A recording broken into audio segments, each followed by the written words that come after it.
कुछ कर गुजरने के लिए मौसम नहीं मन चाहिए, साधन सब जुट जाएंगे, केवल संकल्प का धन चाहिए। मैं कोमल दहिया आपके सामने आ गई हूँ और सक्षम इंस्टीट्यूट में आपका हार्दिक स्वागत है। आज हम सेल्स की जो है 3rd क्लास ले रहे हैं और इसमें बहुत ही इम्पोर्टेंट जो टॉपिक्स हैं वो हम आज पढ़ेंगे, ठीक है। जैसे कि डीएनए, आरएनए के बारे में, राइबोसोम, माइटोकॉन्ड्रिया, लाइसोसोम्स, ये जो हैं इनके बहुत सारे क्वेश्चंस हमारे एग्जाम्स में आते हैं और इनको बहुत अच्छे से हमें पढ़ना है। तो सारे बच्चे एंड तक वीडियो देखेंगे, कोई स्किप नहीं करेगा। Okay, let's start. सबसे पहले मैंने कल आपको बताया था आरएनए और डीएनए के बेसिक डिफरेंस, आपको मैंने बता दिया था। आज हम उसका थोड़ा सा और आगे थोड़ा और अच्छे से डिटेल में पढ़ेंगे आरएनए के स्ट्रक्चर से और डीएनए के स्ट्रक्चर से कि क्या क्या इनमें डिफरेंस हो सकते हैं या फिर किस तरह से इनकी स्ट्रक्चर होती है, ठीक है। तो कैसे होती है वो, ये है आरएनए, राइबोन्यूक्लिक एसिड की, and then DNA, deoxyribonucleic acid, ठीक है। इनमें क्या होता है, नाइट्रोजेनेसिस बेसिस जो होते हैं इनका बहुत ही अहम रोल होता है। कैसे होता है बच्चे, यहाँ पे मैंने आपको प्यूरिन और प्रिमिडिन जो है बताया था।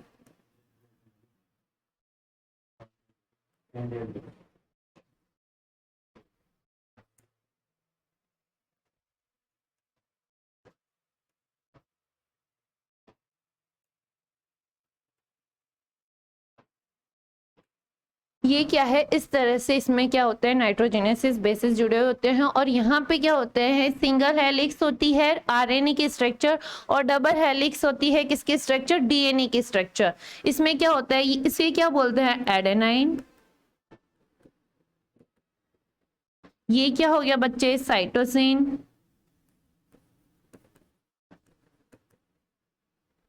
ये हो गया थायमिन।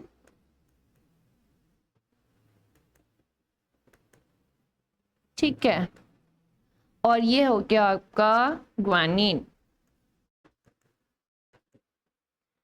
ओके, इसी तरह से आरएनए में भी नाइट्रोजेनेसिस बेसिस होते हैं। क्या क्या होते हैं बच्चे, इसमें होता है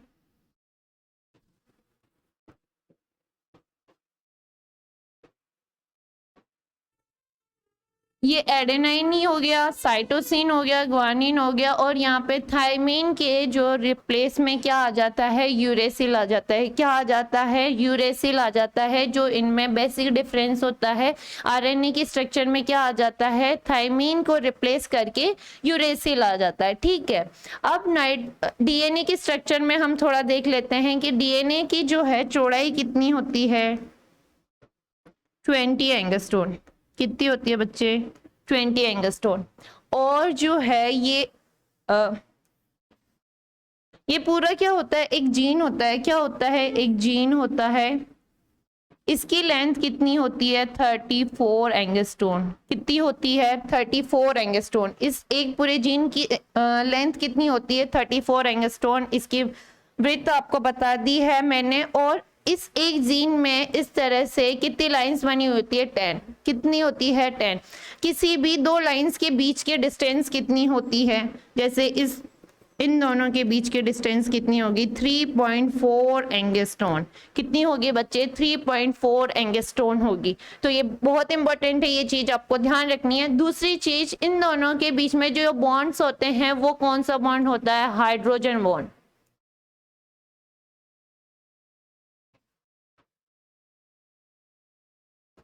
कौन सा बॉन्ड होता है, हाइड्रोजन बॉन्ड होता है। और जो डीएनए होता है वो कैसा होता है, हाइड्रोफिलिक होता है, यानी कि जल में घुलनशील होता है। क्या होता है, जल में घुलनशील। क्यों होता है, इसमें हाइड्रोफिलिक नेचर क्यों होती है इसकी,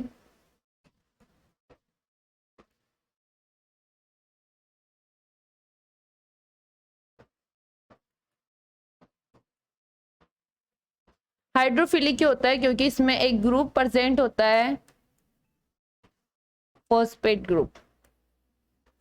क्या प्रेजेंट होता है, फॉस्फेट ग्रुप प्रेजेंट होता है। इससे क्या होता है, ये हाइड्रोफिलिक होता है, जल में घुलनशील होता है। डीएनए से ये बेसिक क्वेश्चंस आपको पूछे जाएंगे, बहुत ही इंपॉर्टेंट है कि क्या है, हाइड्रोजन बॉन्ड प्रेजेंट होता है। नाइट्रोजेनेसिस बेसिस कौन से होते हैं, एडेनाइन और adenine, thymine, cytosine and guanine. और जो कि आरएनए के स्ट्रक्चर में क्या है, यूरेसिल आ जाता है। क्या आ जाता है, यूरेसिल आ जाता है थायमीन को रिप्लेस करके। समझ आया? ये इनकी केमिकल स्ट्रक्चर है जो कि आपसे नहीं पूछी जाती आपके किसी भी एग्जाम में, जैसे कि एनटीपीसी का देखो या फिर रेलवे, एसएससी, सीजीएल, ये स्ट्रक्चर आपसे नहीं पूछी जाती है, जस्ट आपको शो अप की गई है कि किस तरह से इनके स्ट्रक्चर, केमिकल स्ट्रक्चर है। आगे देखते हैं हम आरएनए के बारे में। हमने डीएनए के बारे में थोड़ा पढ़ लिया है अच्छे से कि क्या होता है डीएनए, किससे मिलके बनता है, 2 पेंटोज शुगर और हिस्टोन प्रोटीन से मिलकर क्या बनता है, डीएनए बनता है। अब हम क्या करेंगे, आरएनए के बारे में पढ़ेंगे। क्या पढ़ेंगे, आरएनए के बारे में पढ़ेंगे। आरएनए क्या करता है, प्रोटीन बनाने में मदद करता है। क्या करता है, प्रोटीन बनाने में मदद करता है। ओके, प्रोटीन बनाने में मदद करता है। किस तरह से करता है, इसमें 3 तरह से आरएनए होते हैं। एमआरएनए फर्स्ट, आरआरएनए और टीआरएनए। एमआरएनए को क्या बोलते हैं, मैसेंजर आरएनए। क्या बोलते हैं बच्चे, मैसेंजर आरएनए। आरआरएनए को राइबोसोमल आरएनए एंड टीआरएनए को ट्रांसफर आरएनए कहा जाता है। इनका वर्क क्या क्या होता है, एमआरएनए को क्या होता है, ये क्या करता है, carries the message from DNA to ribosome. ये क्या करता है, ये मैसेज, संदेश देता है कि कोशिका में प्रोटीन की जरूरत है। ठीक है, फिर क्या करता है, आरआरएनए का काम क्या करता है, प्रोटीन बनाने का, मेकिंग प्रोटीन। ठीक है, ट्रांसफॉर्मर आरएनए या टीआरएनए ये क्या करता है, ट्रांसफर करता है प्रोटीन को एमिनो एसिड से, क्या करता है, प्रोटीन बनाता है। ठीक है, आगे हम देखते हैं ट्रांसलेशन एंड ट्रांसक्रिप्शन, अनुलेखन व अनुवादन। तो ये क्या है, पहले क्या होता है, डीएनए में भी प्रोटीन प्रेजेंट होता है। कौन सा प्रोटीन, हिस्टोन प्रोटीन प्रेजेंट होता है, तो वो कभी ना कभी खत्म भी होता है, तो इसको प्रोटीन की नीड भी होती है। तो क्या करेगा, ये डीएनए जो है वो न्यूक्लियस से या सेल से बाहर नहीं जा सकता, तो ये क्या करता है, मैसेज करता है एमआरएनए को कि मुझे प्रोटीन की नीड है। फिर क्या करेगा, प्रोटीन बनाई जाएगी आरएनए में, आरएनए के द्वारा एंड देन ट्रांसफर की जाएगी। ये सारी रिएक्शन क्या है, ये पूरी रिएक्शन क्या कहलाएगी, ट्रांसलेशन। क्या कहलाएगी, ट्रांसलेशन एंड ट्रांसक्रिप्शन, अनुवादन। क्या होता है अनुवादन, डीएनए और आरएनए, डीएनए में जो होता है प्रोटीन की नीड होती है, तो ये क्या होता है, मैसेज भेजता है आरएनए को, और क्या बनाता है, एक कॉम्प्लीमेंट्री कॉपी बनाते हैं, और क्या करते हैं, डीएनए से आरएनए के बीच में जो कम्युनिकेशन हुआ ये क्या कहलाएगा, ट्रांसक्रिप्शन। और फिर आरएनए जो है इसको डीएनए को रेस्पॉन्स करेगा, वो क्या होगा, रिवर्स ट्रांसक्रिप्शन। ठीक है, यहाँ तक क्लियर है। आगे हम देखते हैं क्रोमोसोम्स। क्रोमोसोम्स यानी गुणसूत्र।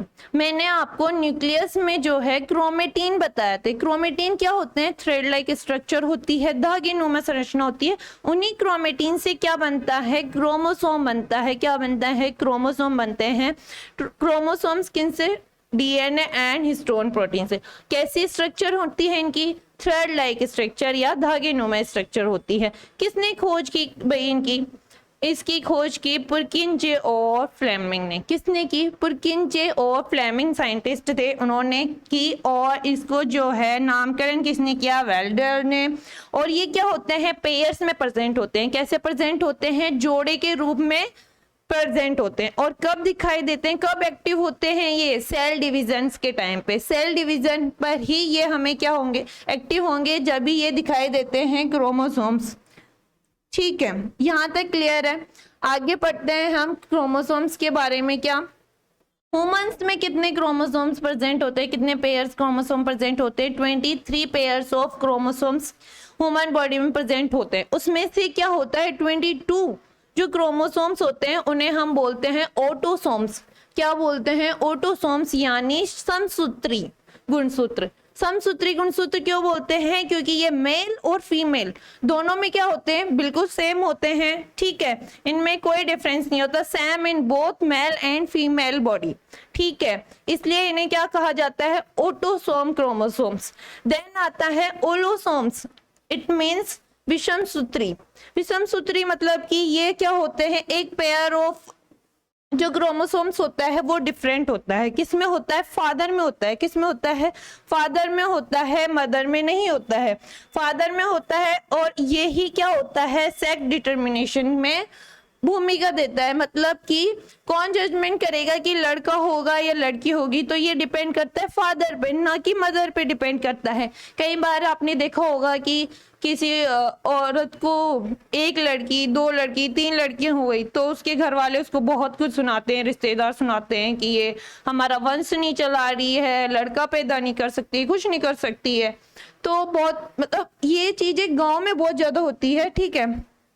तो क्यों ये फीमेल डिसाइड नहीं करती है कि लड़का होगा या लड़की होगी? डिसाइड किस पे होता है? मेल पर होता है या फिर फादर पे होता है, क्योंकि फादर के क्रोमोसोम से डिफरेंट होते हैं, ठीक है। आगे देखते हैं।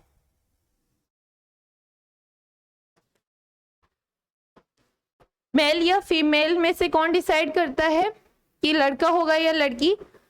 मेल डिसाइड करेगा, ठीक है। मेल के क्रोमोसोम पर डिसाइड होता है। कैसे होता है? जैसे कि 22 क्रोमोसोम्स तो सब दोनों में सेम है, मेल में और फीमेल में। अब क्या आता है, वन पेयर ऑफ क्रोमोसोम्स क्या होता है, डिफरेंट होता है। जब ओवा और स्पर्म जो होते हैं मिलते हैं या फर्टिलाइजेशन जब होता है तो क्या होता है, यहाँ पे XX क्रोमोसोम प्रेजेंट होते हैं ओवा में, स्पर्म में होता है X और Y क्रोमोसोम प्रेजेंट होते हैं। अगर X क्रोमोसोम से X क्रोमोसोम जुड़ेगा तो क्या होगी, लड़की पैदा होगी। क्या होगी, यहाँ से X क्रोमोसोम अगर जुड़ेगा तो क्या होगी, लड़की पैदा होगी। अगर इस X क्रोमोसोम से Y क्रोमोसोम जुड़ेगा तो क्या पैदा होगा, लड़का पैदा होगा, ठीक है। तो ये किस पे डिपेंड है भाई, मेल पे डिपेंड है या फिर फादर पे डिपेंड है। और एक और चीज कि बहुत ही मैं क्लास को एकदम फैमिलियर रखने की कोशिश करूंगी, जैसे कि गांव से रिलेटेड करती हूँ थोड़ा, कि किसी के लड़का नहीं हो रहा है तो कुछ लोग बोलेंगे कि वहां ले जाओ, उस मंदिर में ले जाओ, वो दे दो, किसी के झाड़ा लगवा लो, ये दे दो, वो दे दो, बबूत लगा दो, लड़का पैदा हो जाएगा। तो उन चीजों से कुछ नहीं होता, कुछ भी नहीं होता है। ये एक रिएक्शन है, जिस तरह से हमारे शरीर में डाइजेस्टिव सिस्टम होता है या खाना जाता है, वो पचता है, वो एक रिएक्शन है। उसी तरह से क्या होता है, फर्टिलाइजेशन भी एक रिएक्शन है। तो ये एकदम रिएक्शन है। तो इसका किसी को कोई पता नहीं होता है कि लड़का होगा या लड़की होगी, कौन सा क्रोमोसोम किससे मिलेगा, ठीक है। यहाँ तक क्लियर है? आगे देखते हैं।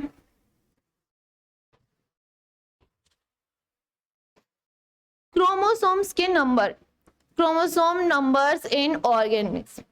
अब जो है अलग अलग ऑर्गेनिज्म में अलग अलग क्रोमोसोम्स के नंबर प्रेजेंट होते हैं। जैसे ह्यूमंस में कितने प्रेजेंट होते हैं, 23 पेयर्स ऑफ क्रोमोसोम प्रेजेंट होते हैं। ह्यूमंस में कितने, 23 पेयर्स ऑफ क्रोमोसोम प्रेजेंट होते हैं। पीज में कितने, 7 पेयर ऑफ क्रोमोसोम। अब बहुत सारे जानवर हो गए या फिर बहुत सारी चीजें हो गई, बहुत सारे ऑर्गेनिज्म हैं, तो सबके क्रोमोसोम आपको लर्न नहीं करने हैं। जो मोस्ट इम्पॉर्टेंट है आपके एग्जाम ऑफ व्यू से वही हम पढ़ेंगे, उससे 2-5 ज्यादा पढ़ लेंगे, ठीक है। तो क्या है, मेज में कितने हैं, कितने पेयर ऑफ क्रोमोसोम होते हैं, 10। बंदर में होते हैं, कितने होते हैं, 42 नंबर्स ऑफ, इसमें 40, इसमें कितना हो गया, 50 पेयर ऑफ। और चिंपैंजी में कितना होता है भाई,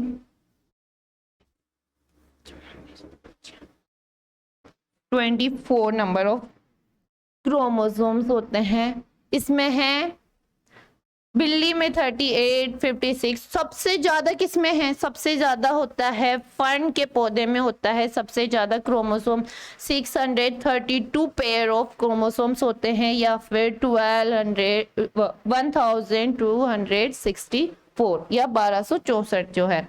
ये सारे आपको याद करने हैं, ये कहीं ना कहीं किसी ना किसी एग्जाम्स में पूछ लेते हैं, तो ये आपको याद करने हैं, ठीक है। आगे हम देखते हैं, अब आ जाते हैं जीन। जीन क्या होते हैं, जीन क्या चीज है, जीन, जीन के बारे में किसने बताया हमें, जीन के बारे में हमें बताया जॉनसन ने। किसने बताया? जॉनसन ने बताया। और ये बताया कि ह्यूमन बॉडी में कितने जीन्स 30,000 से 40,000 तक के जीन्स प्रेजेंट होते हैं ह्यूमन बॉडी में, ठीक है। और स्टडी ऑफ जीन को क्या बोलते हैं? जेनेटिक्स, आनुवांशिकी। क्या कहा जाता है? आनुवांशिकी। अब स्टडी ऑफ जीन के तो जेनेटिक्स के फादर कौन है? Father of genetics sir Gregor medal, ठीक है। मेडल साहब जो हैं वो क्या है? जेनेटिक्स के फादर हैं।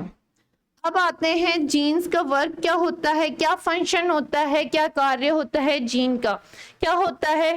त्वचा व बालों का रंग किससे डिसाइड होता है? जीन से डिसाइड होता है। इट मीन्स पेरेंट्स से डिसाइड होता है। जैसे कि किसी के पेरेंट्स थोड़े सांवले हैं तो बच्चा भी वैसे ही होगा, या फिर कोई बहुत गोरे गोरे पेरेंट्स हैं उनके तो बच्चे भी ऑब्वियसली है कि गोरा ही पैदा होता है। तो बालों का कलर किसी का काला है, किसी का भूरा है, तो ये सारे किस पे डिपेंड करते हैं? जीन्स पे, हमारी जीन पर डिपेंड करते हैं। वैसे ही बीमारियां होती हैं, कुछ जीन की बीमारियां जो होती है, आनुवंशिक रोग जो होते हैं, आपने पढ़े होंगे क्लासेस में।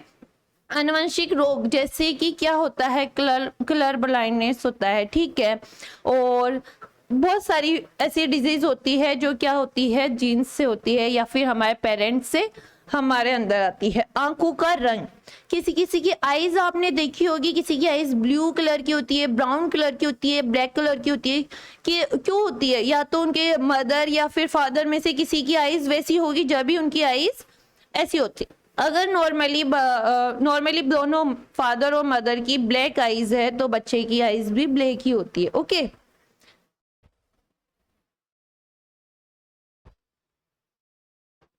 अब हम चलते हैं किस पे? माइटोकॉन्ड्रिया, जिसको हिंदी में कहा जाता है सूत्रकणिका। ये भी क्वेश्चन आ सकता है, सूत्रकणिका किसे कहते हैं? माइटोकॉन्ड्रिया। कहीं बार पता ही नहीं होता सूत्रकणिका क्या होता है। हिंदी में भी माइटोकॉन्ड्रिया बोल देते हैं, इंग्लिश में भी माइटोकॉन्ड्रिया लिख देते हैं, तो ये टर्म्स भी इंपॉर्टेंट है, ठीक है। अब इसे क्या कहा जाता है? पावर हाउस ऑफ सेल, कोशिका का ऊर्जा गृह भी इसे कहा जाता है। Semi autonomous body, semi autonomous body भी कहा जाता है, या इसका मतलब अर्ध स्वायत्त संरचना भी इसे कहा जाता है। सेल विद इन सेल, कोशिका के भीतर कोशिका। क्यों कहा जाता है ये सब मैं अभी आपको बताऊंगी अच्छे से। एक साइंटिस्ट थे कॉलिकर, जिन्होंने क्या किया? इंसेक्ट या जो कीड़े मकोड़े होते हैं उनमें इन्होंने सबसे पहले क्या किया? माइटोकॉन्ड्रिया को खोजा था। किसने खोजा था? कॉलिकर नामक वैज्ञानिक ने खोजा था। फिर आते हैं दो साइंटिस्ट, एल्टमान और फ्लेमिंग, 1890 और 91 में। इन्होंने क्या किया कि एल्टमान ने जो है कुछ माइटोकॉन्ड्रिया को बायोप्लास्ट नाम दिया। क्या नाम दिया? बायोप्लास्ट नाम दिया। और फ्लेमिंग ने जो है इसको फिला नाम दिया, ठीक है। ये दो साइंटिस्ट ने दो अलग अलग नाम इनको दे दिए माइटोकॉन्ड्रिया को, ठीक है। आगे हम देखते हैं कि माइटोकॉन्ड्रिया को माइटोकॉन्ड्रिया नाम किसने दिया था? सी बेंडा नाम के जो साइंटिस्ट थे उन्होंने क्या दिया? माइटोकॉन्ड्रिया को माइटोकॉन्ड्रिया नाम दिया था, ठीक है। पावर हाउस ऑफ सेल किसने कहा? सिक्वेस्ट ने, जो साइंटिस्ट थे एक सिक्वेस्ट नाम के, उन्होंने क्या कहा? माइटोकॉन्ड्रिया को पावर हाउस ऑफ सेल कहा। और जो हमारी जो एनिमल सेल होती है उसमें जो है कहाँ प्रेजेंट होता है माइटोकॉन्ड्रिया? कहाँ प्रेजेंट होगा? लीवर सेल में प्रेजेंट होगा। कहाँ प्रेजेंट होगा बच्चे? लीवर सेल में माइटोकॉन्ड्रिया प्रेजेंट होगा। कहाँ प्रेजेंट होगा? ये किसने बताया? बॉन्सले और हुर नाम के जो दो साइंटिस्ट थे उन्होंने बताया। एनिमल सेल में कहाँ? एनिमल सेल में कहाँ होगा? लीवर में होगा, ठीक है। इन्होंने इसकी स्ट्रक्चर वगैरह माइटोकॉन्ड्रिया के बारे में बताया। अगर माइटोकॉन्ड्रिया की स्ट्रक्चर मैं आपको थोड़ा बताऊं तो कैसी होती है माइटोकॉन्ड्रिया की सेल्स में स्ट्रक्चर?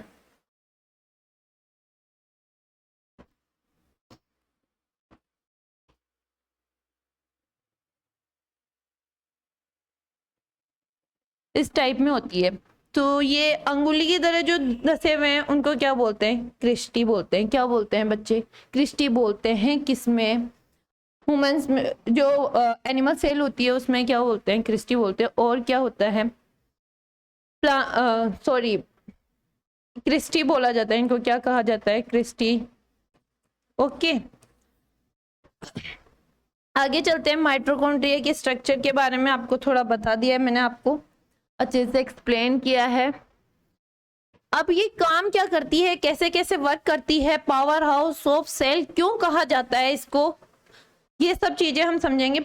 इसका काम होता है कोशिकीय श्वसन, फंक्शन होता है सेलुलर रेस्पिरेशन का। कैसे होता है, हमने क्या किया, खाना खाया, खाना खाया, अंदर गया, बॉडी में गया, ऑक्सीजन तो हम ले ही रहे हैं। अब ऑक्सीजन क्या करेगी, ग्लूकोज को क्या करेगी, जलाएगी या फिर उसको तोड़ेगी। ऑक्सीजन खुद नहीं जलती है लेकिन चीजों को जलाने का काम करती है। तो ये क्या करेगी, ग्लूकोज को, या फिर हमने जो खाना खाया वो ग्लूकोज में ही होगा चेंज, तो क्या होगा, उसको तोड़ देगी किसमें, CO2 और 6H2O और ATP।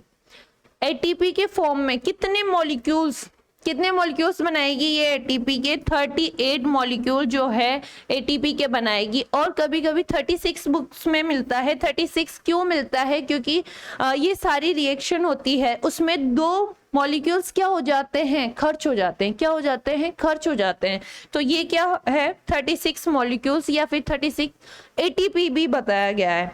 लेकिन नेट जो होता है, नेट वैल्यू क्या होती है, 38 एटीपी बनाती है, 38 मॉलिक्यूल एटीपी का निर्माण करती है। ये पूरा साइकिल क्या होता है, क्रेब्स साइकिल होता है। क्या होता है बच्चे, क्रेब्स साइकिल होता है।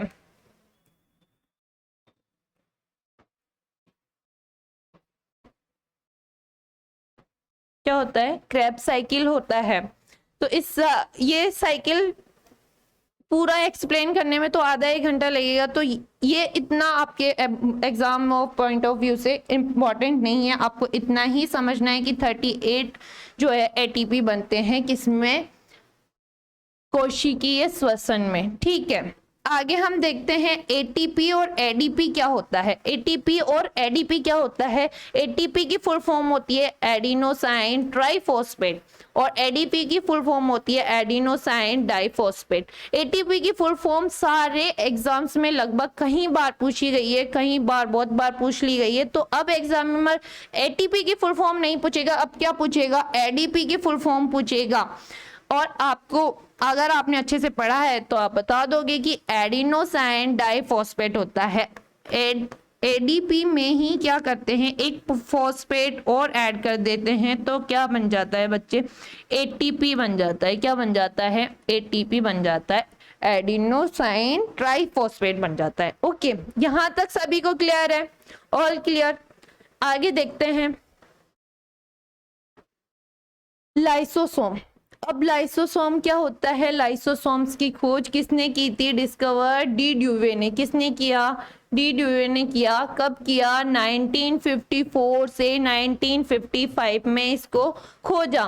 इसे क्या कहा जाता है, सुसाइडल बैग या फिर आत्मघाती थैली कहा जाता है। इसको एटम बॉम्ब भी कहा जाता है और अपशिष्ट निपटान थैली भी कहा जाता है। क्या कहा जाता है, डिस्पोजल बैग भी कहा जाता है। क्यों कहा जाता है, ये अभी हम देखते हैं क्यों कहा जाता है इसको। ये सब क्या क्या फंक्शन होते हैं इसको। लाइसोसोम होता है, इसमें क्या प्रेजेंट होते हैं, लाइसोसोम में प्रेजेंट होता है हाइड्रोलैक्टिक एंजाइम, जिसका पीएच कितना होता है बच्चे, 4.5 to 5.5, जो कि क्या होता है, एसिडिक होती है। क्या होता है, अम्लीय होता है। क्या होती है, अम्लीय है ये। तो क्या होगा, ये क्या करेगा, जैसे अभी मौसम चेंज हो रहा है, कभी बारिश हो रही है, कभी गर्मी, फिर बारिश गर्मी, बारिश गर्मी, ऐसा हो रहा है, तो सब लगभग बीमार हो जाएंगे, सर्दी जुकाम बुखार। आपने कभी सोचा है कि हम बीमार तभी क्यों होते हैं जब मौसम बदलता है, तभी बीमार क्यों होते हैं कि जब मौसम बदलता है, क्यों होते हैं, अडेप्टेशन। हमारी बॉडी क्या होती है, बहुत जल्दी अडेप्ट नहीं कर पाती है। क्या होती है, चेंजेस होते हैं, उसको एनवायरनमेंट में चेंजेस होता है, मौसम का चेंजेस हो रहा है, तो क्या होती है, अडेप्ट नहीं कर पाती। जैसे कि क्या होता है, जैसे बैक्टीरिया होते हैं, वायरस होते हैं, ये क्या होते हैं, हाई टेम्परेचर भी खत्म हो जाएंगे, नष्ट हो जाएंगे, और बिल्कुल लो टेम्परेचर रखेंगे तब भी नष्ट हो जाएंगे। जैसे कोरोना के केस में क्या हुआ था, जैसे कुछ लोगों को मिठाई बहुत पसंद थी, पसंद होती है तो कहीं से मिठाई लाते और उसको बहुत देर तक पकाते पकाते तो वो क्या है, बैक्टीरिया वायरस जो है वो खत्म हो जाते हैं। ठीक है, तो इसी तरह से जो बहुत ज्यादा टेम्परेचर पे भी ये सब नष्ट हो जाती है और बहुत लो टेम्परेचर कर देते हैं तब भी ये नष्ट हो जाती है। बट इस टाइम पर जो मौसम चेंज होता है, 1 महीना 1.5 महीना जो होता है, उस टाइम पर ये हमारे बॉडी में जाते हैं, रिप्रोड्यूस होते हैं और बॉडी इनसे फाइट करते करते कभी कहीं बार क्या हो जाता है, डेथ भी हो जाती है। तो ये क्या काम करता है, लाइसोसोम, ये जो एंजाइम है ये क्या करेगा,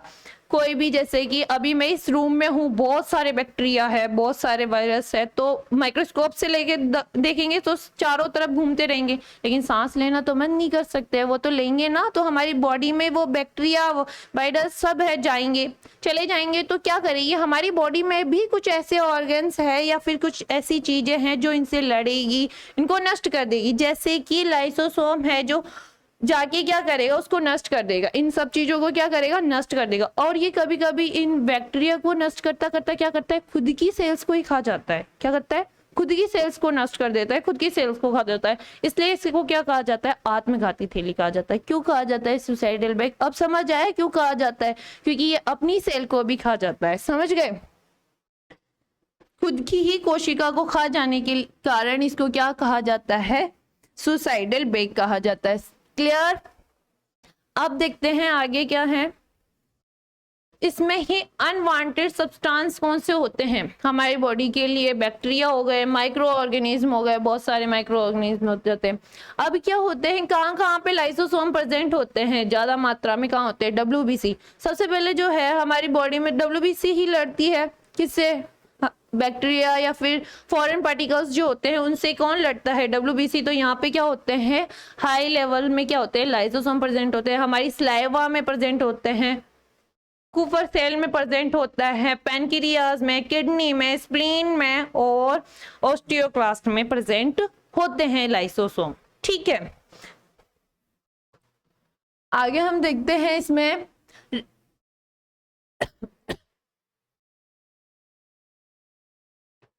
राइबोसोम के बारे में। किसके बारे में बच्चे, राइबोसोम। हमने माइटोकॉन्ड्रिया के बारे में पढ़ लिया, लाइसोसोम के बारे में पढ़ लिया, अब हम किसके बारे में पढ़ेंगे, राइबोसोम के बारे में। राइबो से एक चीज ध्यान रखनी है, प्रोटीन। क्या ध्यान रखना है, प्रोटीन। प्रोटीन के रिगार्डिंग ही बात होगी, राइबोसोम मतलब राइबो का मतलब प्रोटीन से रिगार्डिंग कोई बात होगी, तो इसे क्या कहा जाता है, प्रोटीन फैक्ट्री कहा जाता है। ठीक है, और क्या होता है, इसको सेल इंजन भी कहा जाता है, सेल का क्या कहा जाता है, इंजन भी कहा जाता है।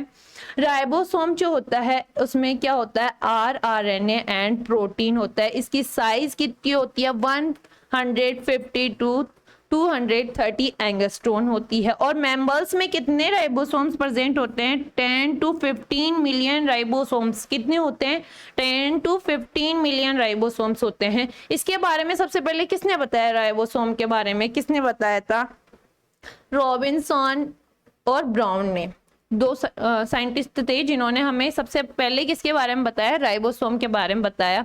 अब ये क्या होता है, स्मॉलेस्ट पार्ट होता है, स्मॉलेस्ट सेल का ऑर्गेनल होता है, सबसे छोटा होता है।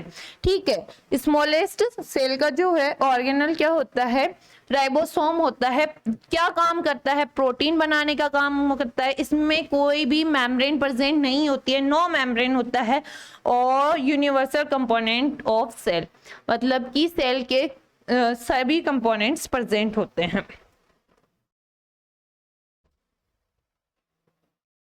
अब इसके टाइप्स के बारे में देखते हैं सबसे पहले।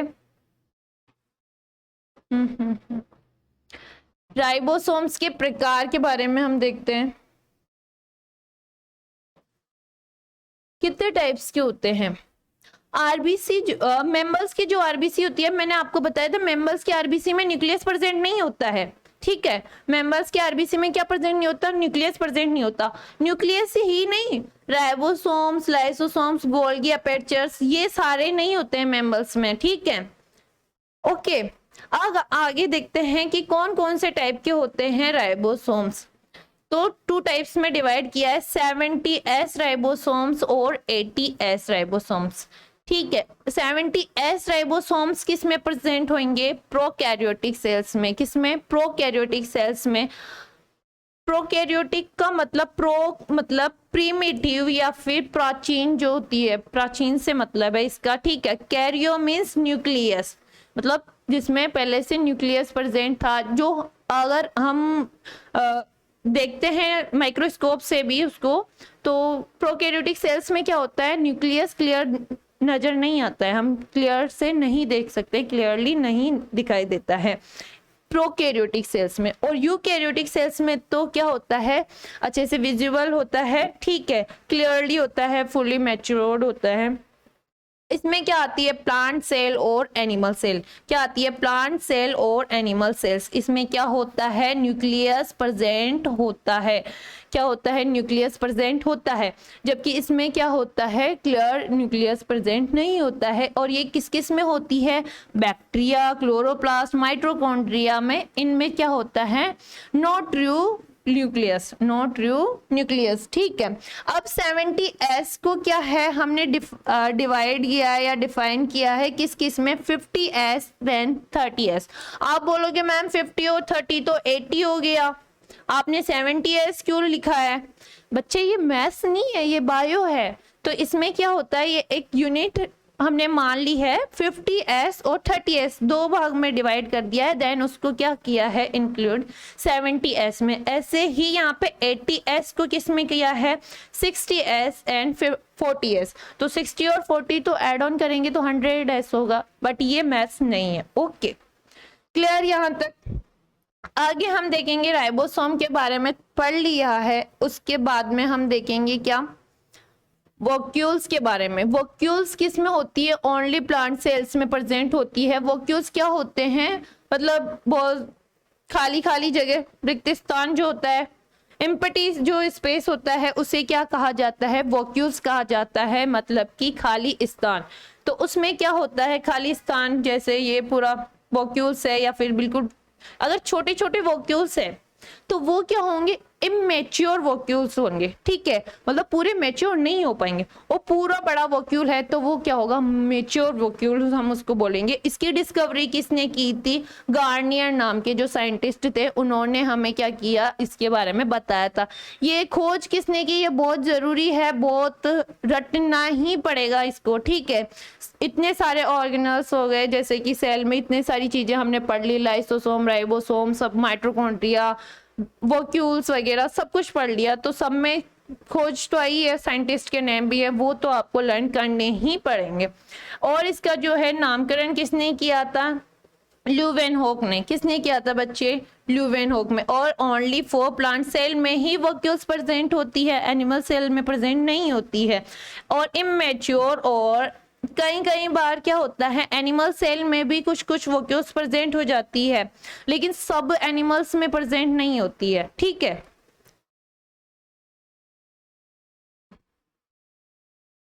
अब क्या करती है वोक्यूल्स? किस काम में आती है? वोक्यूल्स किस काम में आती है? जैसे कि अमीबा, क्या कहते हैं इसको? पॉकेट ऑफ सेल्स कहते हैं। पॉकेट ऑफ सेल, कोशिका की थैली कहा जाता है। क्या कहा जाता है? कोशिका की थैली कहा जाता है। वोक्यूल्स क्या होता है? एक खाली जगह होता है, तो उसमें स्टोर ही तो किया जाता है। कुछ भी चीज अगर खाली जगह पे अपन क्या करते हैं, उसको एक रूम खाली है, उसमें क्या करेंगे? उसको स्टोर रूम बना देंगे, जो भी चीजें होगी वो उसमें डाल देंगे, ठीक है। तो वैसे ही क्या होता है, इसको क्या कहा जाता है? पॉकेट ऑफ सेल कहा जाता है। और इसमें क्या होता है? फूड का और वाटर का क्या होता है? स्टोर होता है। क्या होता है बच्चे? फूड और वाटर का क्या होता है? स्टोर होता है। इसमें क्या होता है? कार्बनिक पदार्थ, वाटर और ग्लूकोज होते हैं। अमीबा होता है, अमीबा में क्या करता है? भोजन का पाचन करता है इसी के थ्रू। अमीबा क्या होता है? यूनिसेलुलर ऑर्गेनल है। तो ये इस तरह से है, इसकी सेल मेम्ब्रेन हो गई। देन ऐसे मान लीजिए यहाँ पे है फूड पार्टिकल्स, तो ये किस तरह से उसको शेप दे देगा?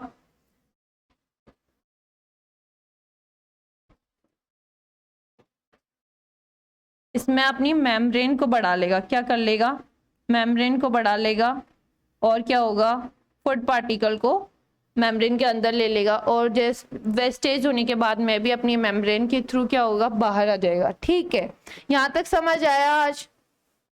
क्लियर है कि क्या क्या पढ़ा हमने? Ribosome, lysosome, DNA, RNA, mitochondria और क्या है, वॉल्क्यूल्स के बारे में भी हमने पढ़ लिया। तो क्लियर है, अच्छे से पढ़ना है, अच्छे से लर्न करना है, डेली का पढ़ाया हुआ डेली रीड करना है, कल के लिए नहीं छोड़ना है, समझ गए?